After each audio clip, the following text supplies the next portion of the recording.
Assalamualaikum warahmatullahi wabarakatuh, sahabat sejuta kisah. Bagaimana dengan aktivitas Anda hari ini? Bisa berjalan sesuai dengan apa yang sudah Anda rencanakan? Mudah-mudahan lancar, tak ada kendala suatu apapun. Jumpa kembali bersama kami, channel yang setiap harinya selalu menyuguhkan cerita-cerita misteri yang menarik untuk Anda simak. Dan untuk kesempatan kali ini kami sudah menyiapkan sebuah kisah nyata misteri yang berjudul Misteri 11 Peti Pusaka. Memang disebutkan dalam salah satu kitab bahwa rupa jin itu hitam legam dan tinggi besar. Keterangan ini sepertinya memang benar adanya. Setidaknya aku bisa meyakininya setelah ku alami sendiri sebuah kejadian misterius. Ku katakan misterius karena peristiwa yang menimpaku ini terjadi antara sadar dan tidak. Karena memang waktu itu aku sepertinya sedang tidur. Dalam konteks ilmu gaib, peristiwa ini kerap disebut dengan istilah samara. Ceritanya terjadi beberapa waktu yang lalu. Ketika itu aku sehabis pulang dari rumah teman, sekitar pukul 23.30 waktu Indonesia Barat. Karena sudah terlalu malam, aku tidak mendapat pintu. Maksudku semua penghuni rumah sudah pulas, sehingga tak ada seorang pun yang mendengar suara pintu yang kuketuk dengan kuat, atau suaraku yang berulang kali memanggil-manggil penghuni rumah. Karena keadaan ini, akhirnya terpaksa aku tidur di mobil tua milik ayah yang diparkir di halaman rumah. Saking gerahnya, kubuka kacanya separuh. Angin yang bertiup sepoi-sepoi masuk ke dalam kabin mobil, dan akhirnya membuatku terlelap tidur. Anehnya, di tengah malam antara tidur dan tidak, aku seperti bermimpi melihat wujud hitam berdiri di atas hubungan rumah. Namun, secepat itu sosok misterius tadi sudah berada di atap rumah bagian depan. Aku masih memperhatikannya. Manakala dia turun lagi dan hingga di atas mobil, dalam keadaan seolah masih mimpi. Saat itu aku merasakan mobil bergoyang-goyang. Kemudian makhluk itu melompat dan menginjakan kakinya di atas tanah. Aku bahkan membiarkan dia mengintipku dari balik kaca jendela mobil. Wow, rupa makhluk itu sangat menyeramkan. Dia memiliki 2 tanduk di kepalanya, matanya merah, gigi taringnya panjang, telinganya lancip seperti kelelawar, wajahnya disuburi dengan banyak bulu hitam, persis seperti yang sering divisualkan dalam film horor. Anehnya aku biasa saja. Mulanya sama sekali tak ada ketakutan yang kualami. Rasa takut yang begitu sangat timbul setelah aku sadarkan diri karena mendadak terbangun dari tidur, atau tepatnya keadaan samara itu. Namun ketika itu pula si makhluk menghilang. Seketika aku melompat dari mobil tua dan berlari ke pintu depan rumah. Ku gedor pintu itu dengan kuat, sampai-sampai ayah yang terbangun sempat memarahiku. Namun tak segera ku ceritakan kejadian aneh itu. Atas kejadian aneh yang ku alami, aku tak dapat mengatakan bahwa itu adalah mimpi ataupun nyata. Yang pasti aku mengalaminya cukup lama. Buktinya, saat aku tersadar, waktu sudah menunjukkan pukul 3 dini hari. Padahal saat masuk ke dalam mobil itu, baru sekitar pukul 23.45. Jika ku bilang hal itu hanya mimpi, namun jelas kejadian itu sedemikian nyata. Sulit kukatakan bahwa itu hanya bunga tidur semata. Karena tak tahan memendam misteri ini, akhirnya kuadukan ini pada ayah. Betapa aku kaget, sebab ternyata ayah membenarkannya. Menurutnya, kejadian yang kualami itu bukan sekedar mimpi. Ayah sendiri mengaku pernah mengalaminya, sama seperti aku. Pada awalnya ayah juga menganggap hal itu seolah-olah hanya mimpi. Apakah kejadian aneh itu ada hubungannya dengan rumah yang kami tempati? Ya, kami sekeluarga memang tinggal di sebuah rumah tua yang sebenarnya milik uwaku. Beliau memang dinas dan sudah menetap di Kalimantan. Karena uwak tak mau mengontrakan rumah ini kepada orang lain, maka daripada kosong, beliau meminta kami sekeluarga untuk menempatinya. Bangunan rumah ini memang tergolong salah satu bangunan yang paling tua di lingkungan kami. Kami merasa betah dan nyaman tinggal di atas tanah yang luasnya sekitar 500 meter persegi itu, karena suasananya sejuk dengan berbagai macam tanaman. Kejadian pada malam itu akhirnya terlupakan seiring dengan sang waktu. Setelah ayahku pensiun, semua keluarga pindah ke kampung halaman kami. Aku yang belum berkeluarga terpaksa menempati rumah ini seorang diri, karena memang aku tak enak untuk menolak permintaan uakku. Terlebih, beliau bersedia memberiku sejumlah uang untuk biaya pemeliharaannya. Intinya, Uak tetap mengharapkan agar rumah miliknya itu jangan sampai dikosongkan. Ada beberapa kejadian mistis yang dialami ayahku saat masih tinggal di rumah ini.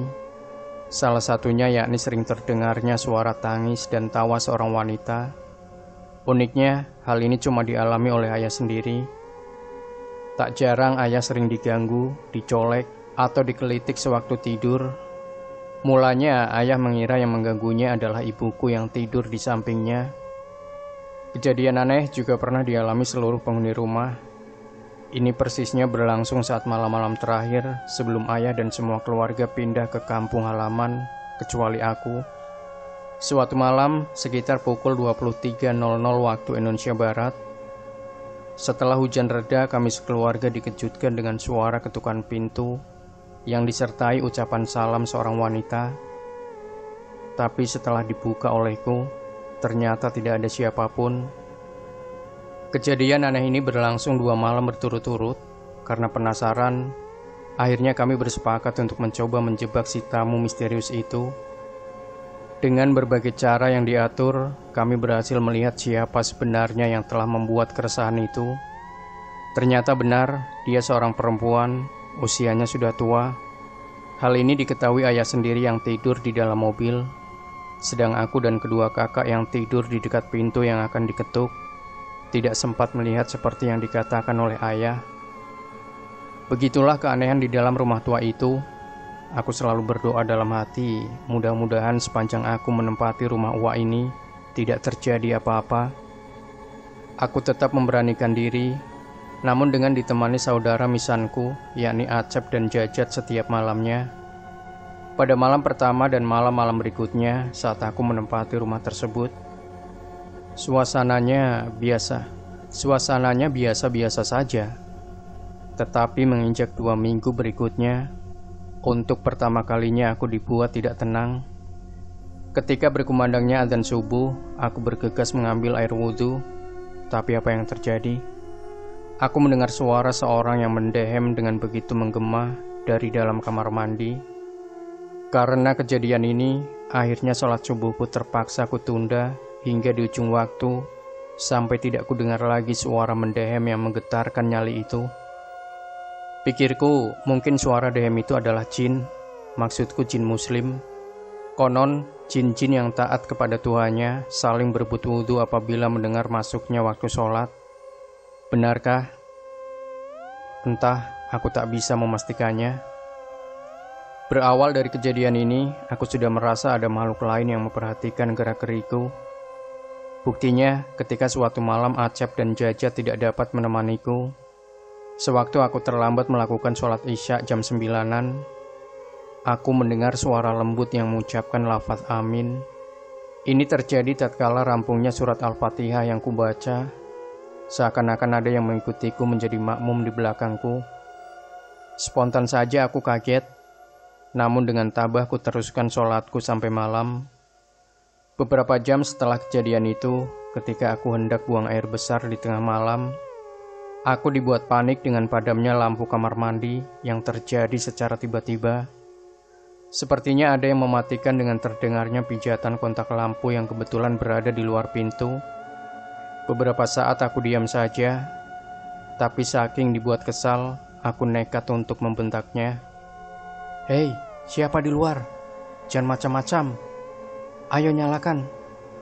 Berulang kali aku membentak, namun tetap saja tidak ada jawaban. Tolol, kamu orang apa setan sih?" bentakku dengan kesal.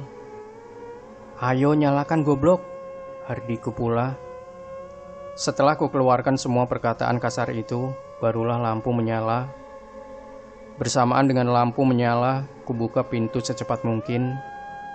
Aku sudah nekat betul ingin melihat makhluk apa sebenarnya yang telah mempermainkanku itu.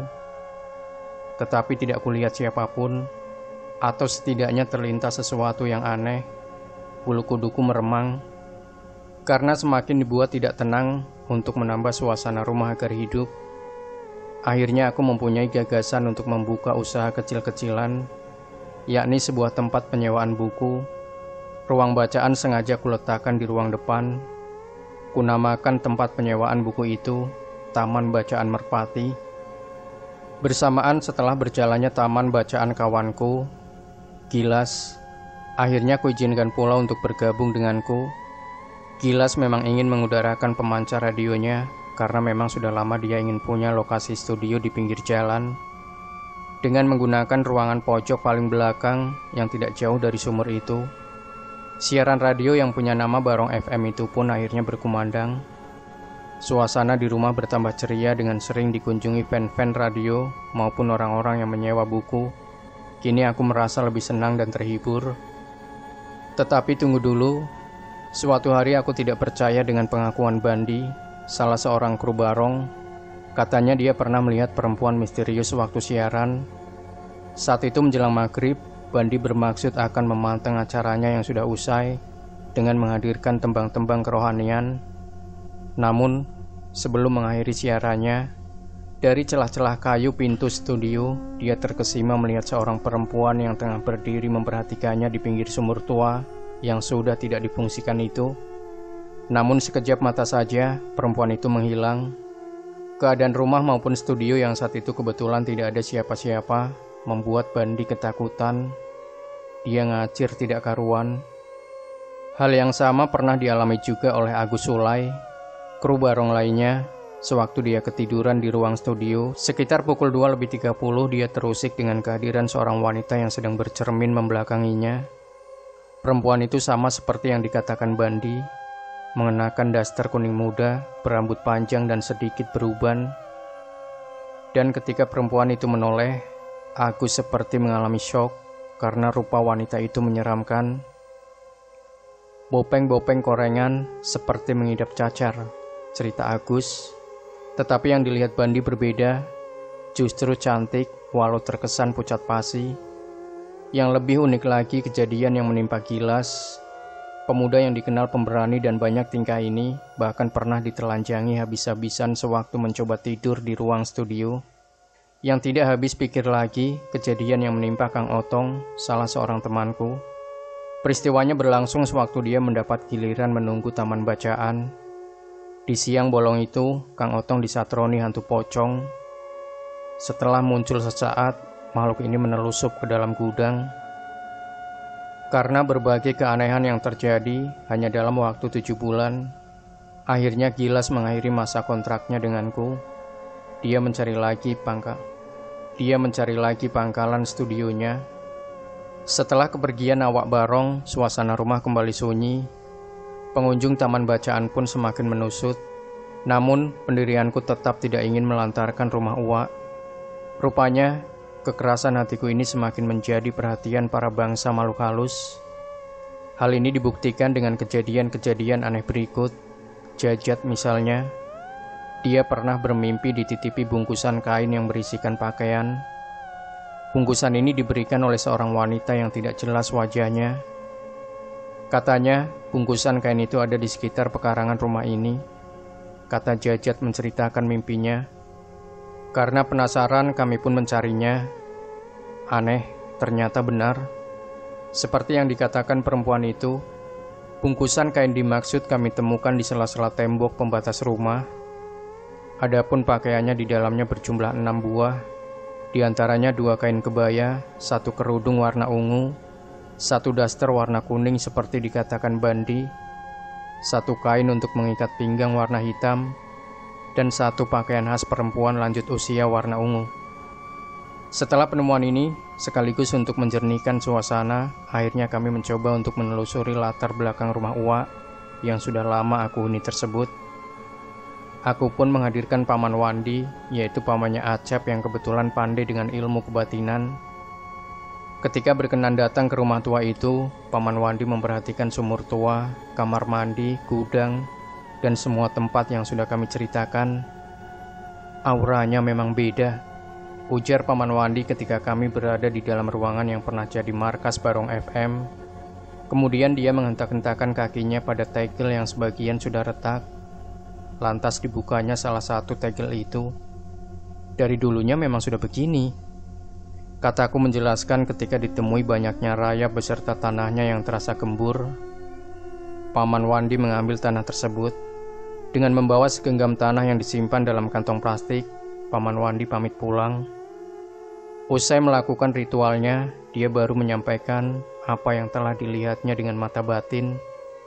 Dikatakannya bahwa di bawah tegel yang sering ditemui banyak rayap dan tanahnya selalu gembur itu, tersimpan sebuah peti peninggalan dari seorang kakek. Maksud paman harta karun? Tanya aku penasaran. Paman Wandi menggeleng pelan. Peti yang berukuran cukup besar itu hanya berisikan benda-benda keramat. Di samping itu ada sebuah peti yang dikerumuni oleh para jin jahat yang jumlahnya 31 macam. Tidak mudah diambil dan dimiliki oleh sembarang orang. Jelas Paman Wandi dengan mimik serius. Menurut Paman Wandi, benda-benda pusaka berjumlah 11 buah dan tersimpan di dalam peti itu akan diwariskan kepada 11 orang pula yang pernah merawat tempat yang sekarang menjadi milik Waku. Mereka adalah para hamba Allah yang telah dianggap sempurna imannya. Entah siapa, yang pasti para jin jahat itu pun berkeinginan untuk memilikinya. Tambah Paman Wandi. Yang terasa unik, Paman Wandi juga berhasil menjalin kontak batin dengan seorang kakek berjubah yang disebut sebagai jin muslim, yang coba mengamankan benda-benda pusaka tersebut dari keinginan para jin kafir yang memperebutkannya. Dari kontak batin ini diperoleh pula informasi bahwa rentang 2008 hingga 2010 akan terjadi musibah besar di negeri ini. Malapetaka yang terjadi bisa berupa kejadian alam atau segala sesuatu yang dibuat oleh manusia sendiri. Tentang sosok perempuan yang selama ini sering menggoda kami, ternyata bernama Nyi Ratu Dewi Sari Alam, namun biasa dipanggil Nyi Rambut Kasih, lantaran memang dia memiliki rambut yang begitu elok dan selalu mengasihi, merawat tubuhnya. Dia masih titisan darah ningrat, keturunan salah satu kerajaan Pasundan, yakni Pangeran Sumedang. Menurut riwayat, Nyi Rambut Kasih mencari kakeknya yang hilang karena selalu gagal. Akhirnya dia putus asa dan mengakhiri masa hidupnya dengan cara bunuh diri. Melihat demikian, dayang setianya bernama Nyi Demang Pakuningrat melakukan hal yang sama. Demikian sahabat Sejuta Kisah. Jangan lupa berikan komentar Anda, like, share video ini, subscribe channel Sejuta Kisah, dan kembali nantikan cerita-cerita misteri terbaru dari kami. Wassalamualaikum warahmatullahi wabarakatuh.